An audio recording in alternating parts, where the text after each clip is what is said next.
with Shaun Fernando, the Chief Risk Officer at Deribit and also the Head of Product. Shaun, how are you? Hi, Greg. I'm good, thanks. Good to join you. Good to finally meet you as well. Great stuff that you got going in Gvol. Really love your tools. So, Well, yeah, we look at that a lot for some historical analysis, looking at these volatilities and the skews, and you've got some great stuff out there.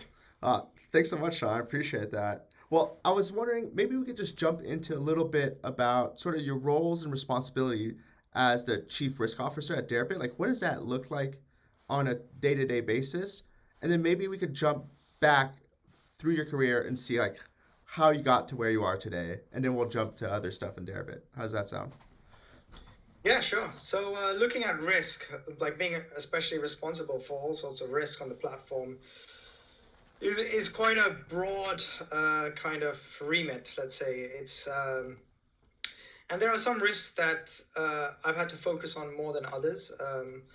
A lot of that, like I was brought in just after the March 2020 crash to add also option expertise to the platform. Of course, John, an trader who traded on the floor, very good at options trading, great intuition, and developed a lot of great algos that brought Deribit to where they were.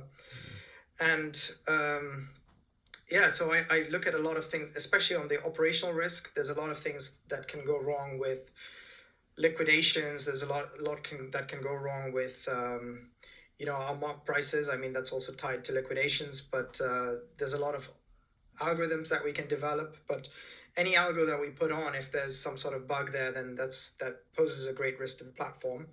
So one of the main things is operational risk, and we are also focused, or let's say I'm responsible for overviewing a lot of these kind of different types of risks. I mean, now we have a guy for that, Johan, head of enterprise risk, who focuses a lot on this, especially on the details on security risk and all that kind of other parts of it, systematic risk. But yeah, we and it's very tied to, I see risk very much linked to product. Like every kind of product that we put out, like for example, combos, there's all sorts of things to think about from an algorithmic perspective that touches on the risk perspective, like how should these trading bandwidths be to protect users from doing mistrades? How should we kind of use the leg pricing in the right way? How should the margins be? Yeah, that all kind of comes together. Liquidation algo is obviously a very big one that we are continuously working on. Mark prices is a big one, like looking at this vol surface, and it's very different from the perspective when you look at it in risk. So you look at these mark prices as a trader in like opportunities, like where are the outliers, and you cannot easily do that as a platform. Because if the market is there, then you have to say, well, the market's there. I can't say that this price is completely incorrect unless there's a very obvious reason, like some sort of arbitrage, like a free call spread or something like that, or a negative call spread. And then there's looking at a lot of the users on the platform, their kind of positions, their margin utilization. Maybe there are positions that don't have the right margin utilization, and we need to change how we margin for that. For example, maybe we need to scale up a lot more for as positions scale up, and should we do that like in an exponential way? Looking at how should we set that portfolio margin matrix. So right now it's set on a 15% up and down, and obviously Bitcoin, when you look at the volatility of Bitcoin, some would say 15% might not be actually sufficient enough. And actually for ETH, we even increased that for the merge to 20%. But then we have very high volatility shocks up and down. So this span matrix is quite common in the traditional world. And I think Deribit will be very innovative in bringing portfolio margin and taking that like big risk. I mean, there's a lot more to manage and look at when you have something like portfolio margin rather than somebody like on standard margin, where there's a lot more, you have options fully funded, but standard margin has its own differences. So just for your audience, the difference between standard margin is looking at positions very independently and margining those very independently. So you might have a future spread, but it's considered completely independent rather than risk offsetting. Whereas on portfolio margin, then you can offset your risk with other instruments. And that brings a whole level of complexity and monitoring and management that is required. So these are just a few of those parts. There's some much more product kind of focused stuff like DVOL. We launched the index, and we are looking to launch DVOL futures. And of course, that also comes with the risk side as well, to make sure that the margin utilization, the leverage that we give, is the right amount and a responsible amount. Right. We don't want traders to go, just to go kamikaze or something like that on Yeah. these leverages, as was common in the early phases of crypto future trading. That's super interesting. So there's a couple things that you touched on there that I'd just like to explore a little bit more. So the Deribit marks. So that's, for users who are new to options trading, and correct me if I'm wrong, but the way that I like to think about it is that the marks are basically the fair value in your internal risk system. And so you can monitor what the value of an option position is if there's no market or if the market is super wide. Is that kind of how to think about it? Yeah, mark prices are really our interpretation, and it's your equity is based on those mark prices, and your equity relies on. I mean, if we get those marks wrong, then your equity would be wrong, and then that could lead to incorrect liquidations. Of course, every time there have been incorrect liquidations, we've been very quick to say, okay, we will refund on this kind of thing because this was caused by an obvious mark price, and that does happen, and that's why I'm still in a job, I guess. There's so much to do and improve, but I think we are getting there. The main difficulty with mark prices is, what do you do if a market goes completely empty? Like, what do you do if market makers start quoting extremely wide? So there might be some exchanges out there that are quoting their own platform. We don't quote our own platform. So we really rely on market makers to do that. And we see that as like really making it fair for the market makers. If you're a market maker, you don't want to be in competition with the exchange, Right. which, well, in traditional world, it's not even an issue. Like, that would not even be acceptable there. But we try to abide by those principles. So we really, those market makers, we really need them there to make sure those marks also make sense in the times when they really feel like they want to pull out their quotes or go extremely wide. So that's always an interesting challenge, but we are looking at ways to improve even that when markets go empty. Looking at more these parametric models like Sabre, for example, one of them. We don't use that right now. Our algorithm is much more. It's built around really trying to fit the market in a sensible way. So we really try to look at those implied vols of the bid-ask, fit that, but with certain algorithms to reduce noise, and certain algorithms to enforce what you would normally see in an option curve, the smile. We're looking at introducing also more kind of ways where we can reduce. We obviously don't want things like free call spreads or even negative call spreads, stuff like that. So even implementing stuff that will reduce those kind of issues, and we slowly work on getting that more and more refined, of course, because we are the leading option platform. We're lucky in that sense that, or not luck, the hard work of John and all those people to get it there. By the time I even got here, we have a lot of option market makers who want to join the platform and want to be part of it, and there's a lot of great flow for those the takers as well. So it's a nice circle. You want, obviously, market makers are not going to be there if there's no nice flow coming in. They don't want to trade against market makers. That's just toxic flow for them. But when you have institutions coming in, hedge funds, a lot of the buy side coming in, that provides this non-toxic flow, which then the market makers can use to hedge out in different expiries as they like. And there's that amount of retail flow as well. I mean, we're primarily I guess we are built on institutional flow. We like it's about 80% institutional flow. So a Yeah. lot of these guys know what they're doing. They're very, very sophisticated traders. And yeah, when it goes smoothly, mark prices, everything around that goes smoothly. And we Yeah. have a lot of discussions and a lot of it's quite an exciting field because mark prices looking at just bringing in the black shoals and really making it on such a way that now it's affecting everybody on the platform. Mm-hmm. Like as a trader, it was different. You really so when I used to trade, you're really looking at those prices to find edge, um, and and find that two-sided trading. And now as a platform to be kind of fair to the market and making sure that you protect users from unfair liquidations and issues around that. Yeah, that's super interesting. And that's a question I get a lot from customers is about mark prices. And so your insight is really good. So market makers have their own fits that they do to the market. And essentially Deribit's marks is the Deribit fit that is essentially the ultimate market maker because you guys are the exchange. And so your marks being truthful or arb free, so to speak, really gives a good experience on your exchange. And I imagine that other exchanges have their own fits as for their marks and surfaces.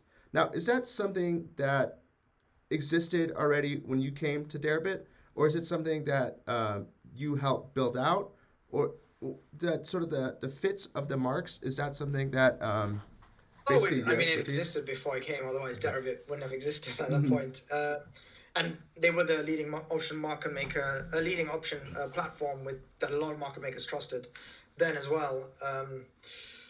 It's more like refinements. So, like, there's a lot of refinements that we are still doing on mark prices. We can always get better, and we should always strive to get better and better, especially in different kind of scenarios. Mm-hmm. So yeah, there are a few things that we have especially improved, especially with the stability of mark prices. The platform doesn't auto liquidate on options, and we took that decision like purposely because on a portfolio margin, and that's on portfolio margin accounts, because we don't want to. There's so many different ways to auto liquidate. For example, somebody is short some short some out the money puts, and then we go down, we go through those, they become in the money puts. Mm-hmm. Now you don't want to just buy those back, if you're auto liquidating. You actually want to, because the spread will be quite big Yeah. because of the deltas, and what you want to utilize there is just your simple call put parity, and you buy the calls, you sell the futures, and then that becomes, you solve the risk or significantly reduce the risk. And if you trade those futures in the same expiry as well, then yeah, you flatten that position out without having to trade in the money puts. And those are the kind of things which then you can start to look at spreads and put spreads, or trading out in call spreads, or looking at kind of arbitrage. Not You don't want to maybe buy that exact call if the call below it is offered at the same price. Mm-hmm. So there's a lot going on there that we just delta hedge with the futures, the liquidation. And then this is like, and it's really rare scenarios that we really have to step in and do these kind of manual option liquidations. But that's really because we want to protect the users until we have a very, very refined auto liquidation for options. So those are like, yeah, it's always better to have guys like me with trading experience to try and make it the best for those users when that liquidation happens. Yeah, that's really fascinating. And we've had a few kind of crazy situations. I mean, maybe you could talk about the ETH 2.0 merge. Like how did you guys prepare for that? Because that was obviously an anticipated event in the market with implied vol Yeah. kind of going crazy. And maybe if you could talk about another situation where we did sort of have a spike lower in spot prices, and how did that affect your systems? And I think it's really cool to hear that you guys think about all these different ways to liquidate a position in a way that has the least market impact and doesn't kind of hurt the underlying account as much. Yeah, and it's not in our best interest. I mean, to hurt an account, because that's a trader who might now leave the platform, and Mm-hmm. you really want to be as fair as you can to the users. And I mean, that's also one great thing when an exchange doesn't market make itself. Then users know that, oh, this is not just the exchange trying to take advantage of users by Right. liquidating into the kind of against the exchange. So the ETH merge was a very interesting one, because you know exactly kind of, well, you know certain things will definitely happen, right?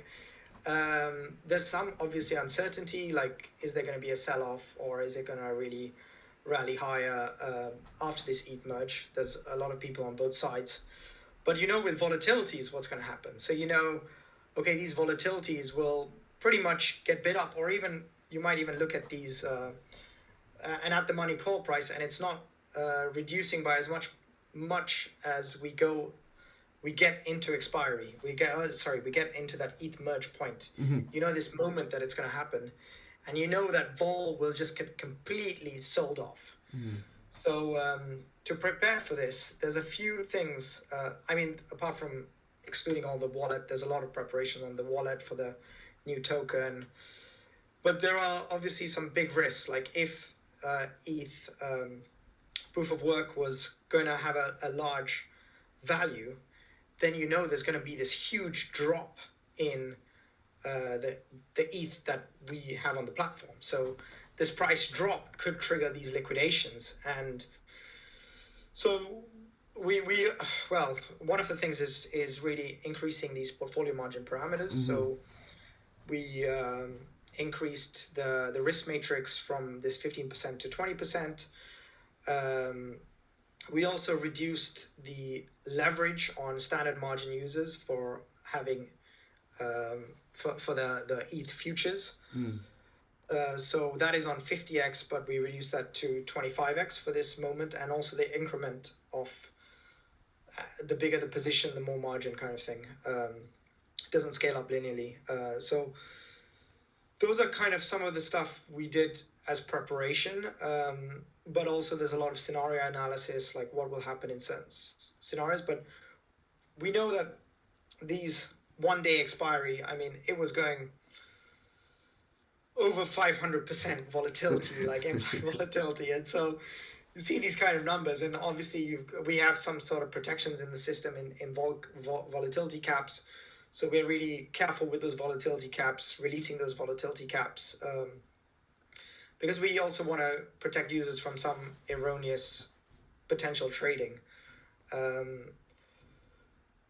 But then as soon as it comes off, we need to make sure we have algorithms to fit the market even faster. Mm. Like, so it's a kind of balance. So you want to, when there's a shift in volatility, you don't want to take that shift right away in that next second, because that can just be noise, and that noise could trigger some sort of, I mean, could trigger some very weird mark price changes. So that noise is important, but then if it's genuine, you want to react very quickly. So a scenario we have is we look at how many options are trading against our marks, and then we react even faster because we know, okay, that's a genuine move. Mm. We use like an exponential moving average. So, and that's an interesting part of the vol sell-off. And of course, maybe your users are wondering, some of your users will be wondering why not, don't people just sell off the vols before they know it's going to sell off? Mm-hmm. Well, the problem is then gamma, and I think gamma is one of the most fascinating and misunderstood, or could be understood better by especially the retail side, that the realized, you know, impact of that realized volatility, and people are bidding it up because at this moment they believe there's a sense that there'll be a bigger move. Mm-hmm. I mean, it's like when I used to trade in the traditional markets, we had, well, for certain events like non-farm payrolls, you know, okay, there's going to be this big kind of move there, and people don't want to be caught short Vega, especially near the front months or the front expiries, because they could get hurt on that big gamma move. But as soon as that move happens, then suddenly you've got that vol sell-off. As soon as that event happens, people trying to be the first to sell off that Vega that they might have accumulated beforehand. So yeah, really fascinating. And you know that, okay, based on this, there's an expected value for the ETH proof of work based on these markets around, and we're going to see a drop in price by that amount, which, yeah, it's not really a drop, but how we stated these are the terms of how this is going to happen, then it is a drop. Like, and I think most exchanges followed us in that sort of way, or did it in a similar way. Like, hey, if you are, I mean, let's take an extreme situation. If it was a 50% split, then everyone sees, oh, 50% drop, but it's not, because they have both coins and they have the same value in their portfolio technically. So yeah, but that requires a lot of kind of things like cross collateral and having and having a market for that ETH proof of work, because as soon as it splits, there's no real proper market. I mean, there are some that are indicational markets, but then what happens if ETH proof of work drops? And if you don't have a proper market for that, you can't do what the ideal scenario is, which is have cross collateral on ETH proof of work and the new ETH effectively, and to combine their value of those portfolios using like the right index for creating a proper index for the ETH proof of work. Yeah, that's fascinating, and you're right. Like, who's to say that the new fork token is not worth half the price, and then the other token has to drop a significant amount to not make just a 50% windfall gain to come back to even. So that could have been an interesting sort of volatility outcome. Real quick, I'd love to just kind of jump into sort of your background so people can understand your trading background and your quant background. But before that, there's a couple things that you touched on, and that's like implied volatility cap and then a trading band. So I've seen this on other exchanges that are thinner. Like someone decided to just like buy through the book, and then they're paying maybe 50 vol on some Bitcoin options, and then the tail end of their orders paying like 500 vol on options. And I think that trading band that you guys have is super insightful to prevent sort of that erroneous trade. And then one more kind of thought is when you're short options, you're short Vega, but who's to say someone doesn't know your positioning and just keeps buying up those options in order to get you to puke? Like theoretically, someone could buy up options to 10,000 volatility or whatever it is.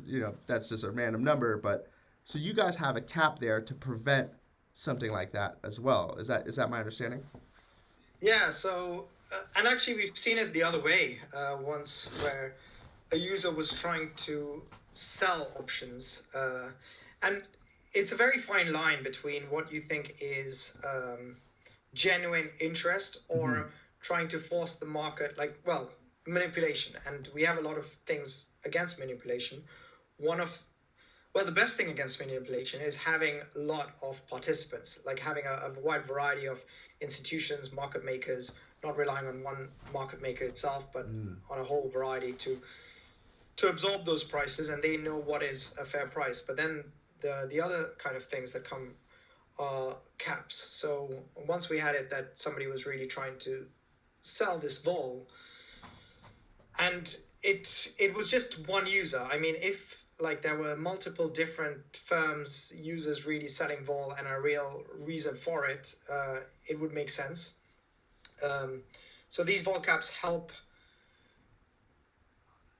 take the pressure off. Like if it's not a genuine move, then suddenly people are finding their equity dropping quite massively if our mark prices just blindly follow somebody. There have to be, in anything there has to be some limit. Even in futures, somebody could just completely, in futures it's let's say a bit more uncommon because there's so many futures markets and you can see what's happening across a lot of different platforms. And you've got that index that we have where we combine the prices of many different platforms to make it manipulation resistant. But yeah, in volatility, especially when we are like 90% of the options, that are traded, then we really need a lot of tools, monitoring, algorithms to make things fair. And the just having that exponential moving average solves a lot, because somebody cannot push the price very quickly. They have to sustain that move quite a bit, and market makers will see opportunity there. Like at the start, I guess maybe at the start those kind of things were more could have been more possible. Like when there were less market makers, less liquidity on the platform. That's why liquidity is such an important thing.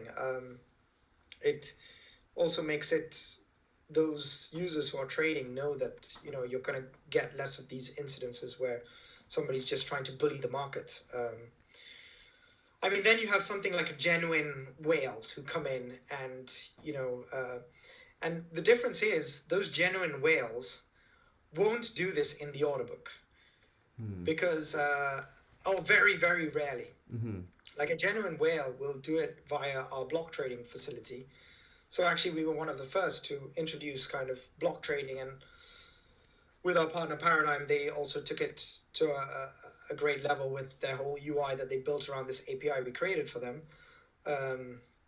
to facilitate this block trading. And block trading is, like, for the users who are watching who don't know, when there's a minimum volume on those block trades, and it's really for like two users to trade against each other who have an agreement, make an agreement, okay, we want to trade and this much volume, and they don't want to do this in the order book because this will push prices significantly. And trying to do this, and it's just not efficient to do some big trades of things like, for example, we've had some really big trades, but let's say things over already 100 Bitcoin, you don't want to do that in the order book, 100 contracts.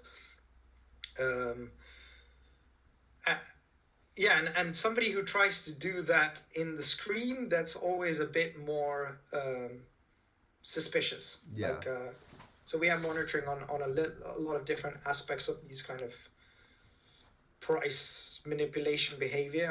I mean, it's common also to do these kind of look at this from the, I think most of what we've implemented, we use the traditional backgrounds that we have in the company.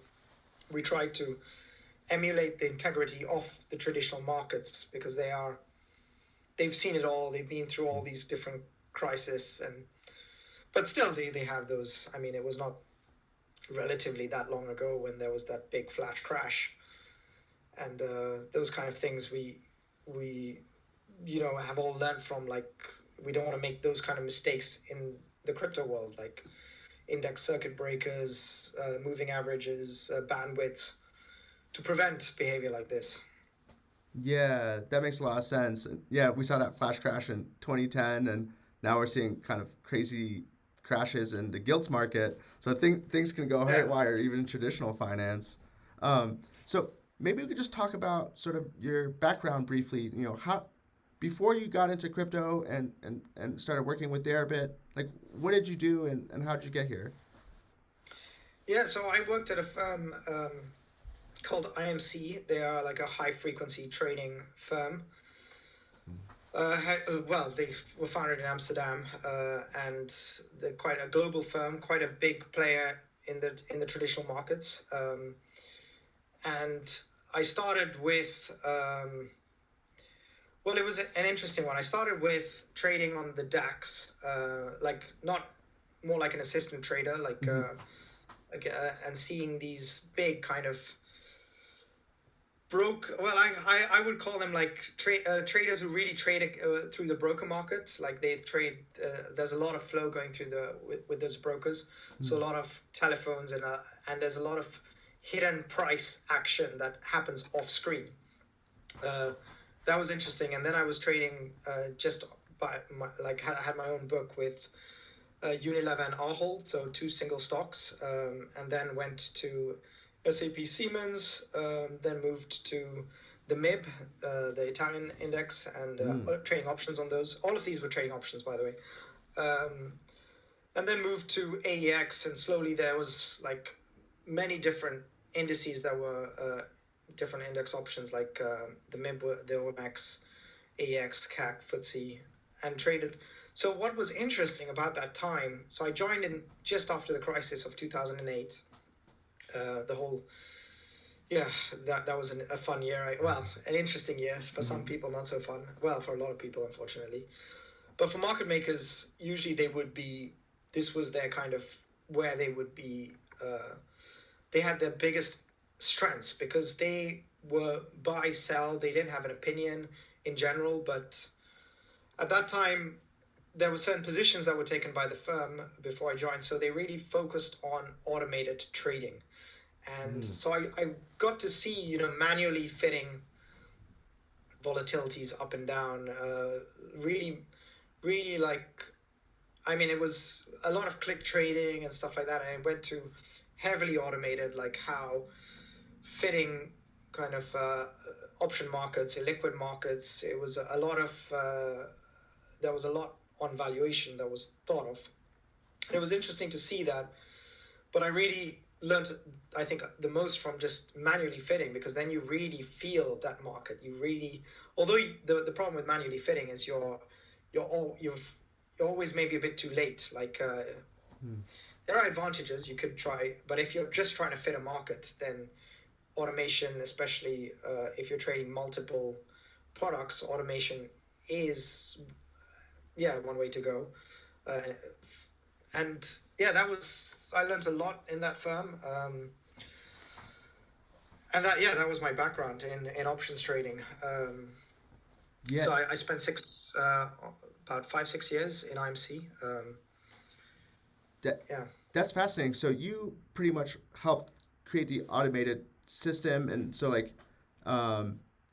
when you're just correct me if I'm wrong. So you helped create the quoting system in an automated fashion. With IMC, I guess this was such a long time ago. There's nothing secretive about it. So this was they were going to this automated system, but there were some things like we used to use it in the past, like Actant. And so with Actant, then I would be the one who creates the scripts for the whole dealing room, who were using Actant for their quoting software. They don't use, I don't believe they use Actant anymore, but so then you have to think about things like dimers, reverse dimers, and there's some other kind of things like how do you deal with your adjustments, and how do you deal with there's just a lot of fascinating stuff. And what functionalities do you need in a quota? Like, do you want to suddenly widen out, and how do you want to widen out if you really are you're having to do some manual intervention? How would you there are things you have to script in those Actant scripts that I did. Was you have all these quota obligations, and you have to make sure that you are within those quota obligations, even if you're widening out. But maybe at certain points you want to momentarily be wider than the obligations, because sometimes it's just too much at risk when you've got such violent moves. There's a lot there, and maybe there's just so many different ways to go in these kind of quoting scripts. I enjoyed using Actant there a lot, and then I think they went more in-house later on with their quoting. But yeah, this was during this big transition from manual to automated. Very cool. And then you did a transition from traditional finance to crypto options. Now, how did that sort of go? When did you start following crypto, or did you ever follow crypto? And maybe you didn't follow crypto, and it just came to Deribit from sort of the options side of it. How did that transition happen for you? Yeah, I would say I mainly came into it from the options side of it. I did follow crypto, and I everyone was looking at all these interesting stories and thinking how they wish they would have bought it early on and so on. Sure. Crypto was one of those things that I think at the start, which has changed quite a lot, I was a bit skeptical of. I came at it then you start to think of what is the fundamental value of it, and like how do you price this. But then you start to look at kind of other aspects of it, like what is the fundamental value of gold. And a lot of gold, even though there's some people, well, there is a use case for gold, specific use case, but it's very fractional in terms of the total, the real use of gold. And gold is really used as a jewelry, and its value is based on what people perceive that value to be.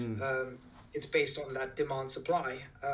Bitcoin I see Bitcoin more like something like gold, although not as a correlation, but as something it's about perception of value. But there is also some sort of utility, like you actually use it for, people are not going to buy, or people are trying to, with Lightnet Network, like buy coffee and stuff like that. But in terms of fast transactions across borders, very quickly with low fees, there is a use case.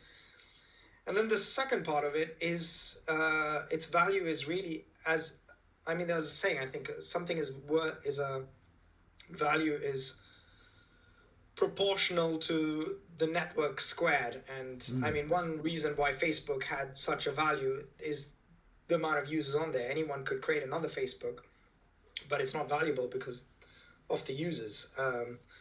And okay, it's like the analogy breaks down at some point, but it's really something that is used by users, trusted by users. I don't get into it from what's the word for it? I don't look at it as a some sort of anti-government kind of, the currency for the people, and it's fine if some people look at it that way. That's great. Everyone has their different way that they see it. And so and there's also two things about something like Bitcoin, or in general for anything. There's price and there's value. And I think some people get sometimes confused between the two. And that's where trading can be very interesting. You think of what is the value of something, and then does this price match up to this value, and maybe it takes a while to realize that. The great thing with futures and options is you could even be a big disbeliever in Bitcoin and make a lot, because if you really disbelieve, you really think Bitcoin is worth zero, then you should come in and think about shorting it. Think about buying a lot of the long-term puts or something like that. Yeah, definitely. There's a good healthy market has people buying and selling for different reasons, and kind of to your earlier point, liquidity prevents a lot of manipulation if there's a vast array of different users. So one of the things you talked about earlier was the devol index. I know that, and correct me if I'm wrong, but you personally devised the devol index. And so for people who are new to devol, it's basically, you could think of it like a VIX on Bitcoin and Ethereum. So can we just talk about that? I know you mentioned, we're hoping to get some products on devol at some point. Is that still on the roadmap? Yeah, it still is. There's just been a lot of other kind of stuff on the roadmap that have delayed devol a bit. So whenever we want, so devol, the whole idea of it is to trade volatility with a future. So right now, to trade pure volatility is not easy, because as soon as you try to buy a call, you've suddenly got some delta risk on there. You've got all these other risks that come with it. And you could try and minimize that, but it starts to, as you trade more and more of these options, you're crossing more spreads. It's a bit costly to really get that. The idea is using this variance swap methodology. You can really look at this. You can represent, let's start with an expiry. You can look at that curve for an expiry. Maybe it's, for example, it could be bid 80 at the money, and these wings could be 110. And you've got this curve, and you can represent that with some sort of one number. And how we do that is using a very common method used on all these volatility indices, using a variance swap methodology. You give a lot more weight to the body, and so this could be represent, for example, 85 or 90, 85 for this devol index. And then somebody could trade a future that settles on this index, and then they're really trading pure volatility, which gives them more kind of potential strategies, like with realized versus implied volatility trading strategies. There's just a lot of potential there. And yeah, there is a lot of demand there as well. There are a few kind of caveats, like when you create any sort of product, you have to think about, all these kind of risks. So risk to the platform, risks in terms of users, trying to manipulate price. What safeguards do you have against that? Some people even say nowadays that sometimes the VIX futures there's some interesting behavior going that might want to be looked at closely, and you don't want to give too much weight to, let's say, one user just coming in with a small volume trying to bid up the wings to create that devol, to increase the devol, to try and fix the price for the settlement. So and part of it is liquidity. So the more liquidity on the exchange, the better, and the more this is difficult, as we mentioned, as we spoke about before.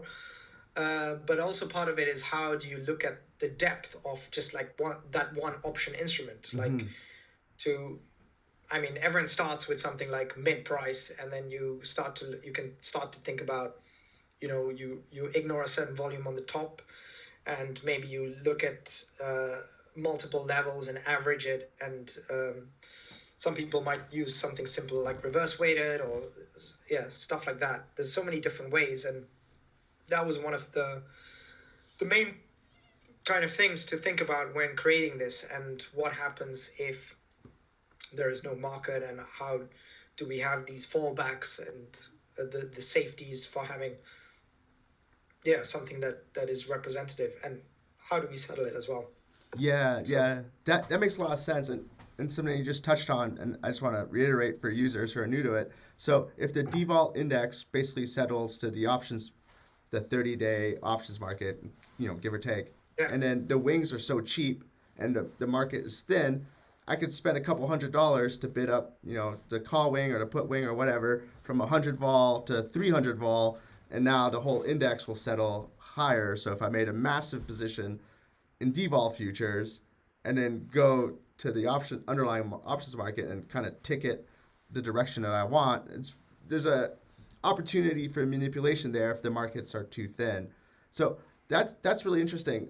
And are you guys thinking that you need to have more liquidity? I mean, Deribit seems to have a lot of liquidity now, but is that what you guys are waiting on for devol futures, or is it just like it's just a roadmap thing, and like you guys have a million things to do, and maybe we'll get to that?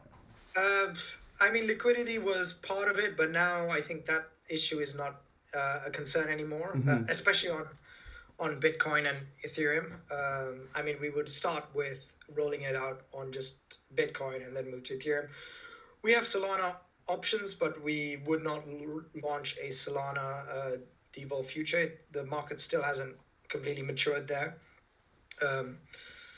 But also that gives rise to very interesting opportunities in trading when the market is still, a maturing market. Yeah. It's also just other priorities, like we focused a lot on combos. We're focusing on a spot exchange. We really have cross collateral on this list, and a few other things. That is. I'm hoping,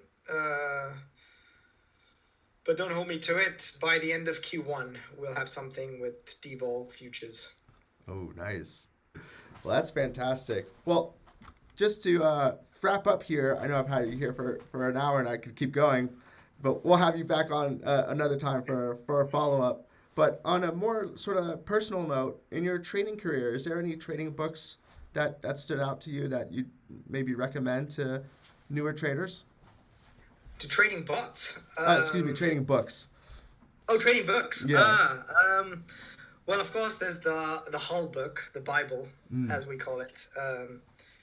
pricing, derivatives, so on. And there are some interesting ones. I believe one was called dynamic hedging. I think the place to get started, if you're very new to it, is a few things. Like it's sometimes just difficult to pick up a whole book and read. That can be time consuming. Sometimes it can be too theoretical. You want something quite practical. So I would say to watch a few there's some great videos generally out there, like on just some simple options kind of knowledge. Actually, the Deribit options course is maybe where I would start, is just understanding what a call put, all that sort of stuff is, and it gets more and more complex through the course, and it's a free course. To look at that and to start trading like straight away, so you can do this trading on testnet, so you don't have to put in any, you don't have to risk anything. And when you feel a bit comfortable with what's going on, then to move to using maybe small amounts in production. We also have a tool called Position Builder. So right now it's in, we've got a new one, really improved version. It's right now on pbbeta.deribit.com, but that will soon move to the pb.deribit.com. And that you can really simulate different positions before you actually get into them. So you can look at, hey, how does this payout work?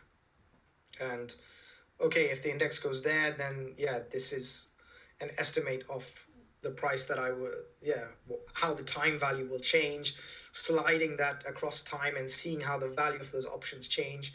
You can really try to feel, when you buy an option, it's really the pressure of time. Like, hey, you need that time to realize that volatility and to realize, and actually that's also another thing. Like when sometimes somebody gets too in their head, oh, Bitcoin's really going to go up, I really have to buy some. It could be they go and look at some 25,000 calls in March 23 and say, I'm going to really buy it. I think by this time it's going to go up because of this. But there should always be a price that you're willing to sell that. So you might go there thinking, I want to buy this call, and then you look at the premium, the bid and ask, and what is that premium for that call? And you might go, well, that doesn't make sense. That you've got to think about those break-even points, like where it's going to break even. And that's where some simple courses, like practical ones, like this Deribit options course, is a great place to start before you get into the more theoretical books and the more advanced books, and it will help you understand those better as well. So absolutely. So go check that out, guys. And then last question here, Shaun. When you're not the chief risk officer at Deribit, what do you do for fun or outside of work? That's a good question. Right now, it's been pretty intense. But generally, I like to travel when I can. Travel, sometimes like to play some chess, some poker. But mainly, going to the bar with some friends, that's as good as you can get. Love it. To blow off some steam. So awesome. Well, thank you so much for coming on the podcast. A really interesting conversation. Really appreciate it. And everyone who tuned in, thanks for tuning in. We'll see you next time. Well, cheers, Greg. Thanks, Shaun.